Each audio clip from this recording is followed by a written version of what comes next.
भितरिया मार मारबो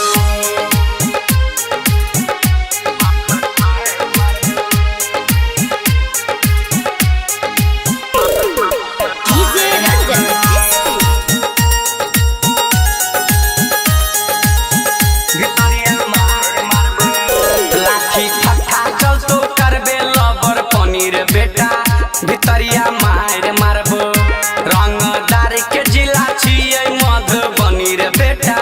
भितरिया मार मारबो लाठी फट्टा चलतो करबे लबर पनीर बेटा भितरिया मार मारबो भितरिया मार मारबो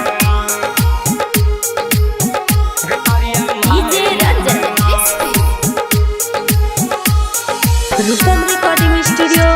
मधुबनी।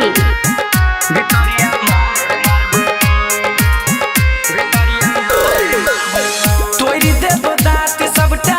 खूने खून क देबो टांग पकड़ के तोरा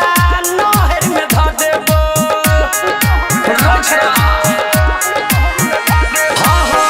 तोरी देबो दाँत सबटा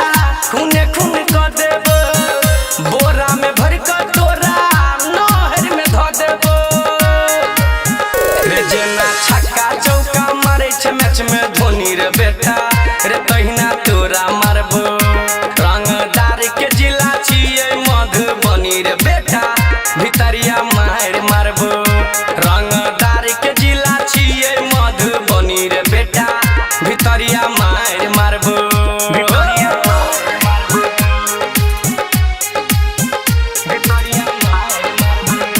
रूपम रिकॉर्डिंग स्टूडियो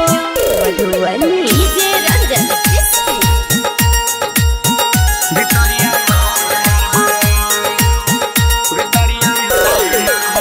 पागलपन उतार देबो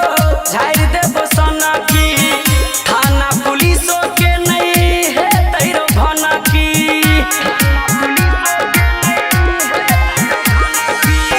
पागलपन उतार देबो झाड़ देबो सनकी थाना पुलिसो के नहीं है तैरो भनकी खत्म कर देतो कहानी कहै छौ अनिल शर्मा भितरिया मार मारबो रंगदार के जिला छियै मधुबनी रे बेटा भितरिया मार मारबो लाठी फट्टा चलतो करबे लबर पनीर बेटा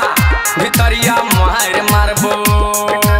मारबो आर दुखे तो काल देख रे कोइ छै भितरिया मार।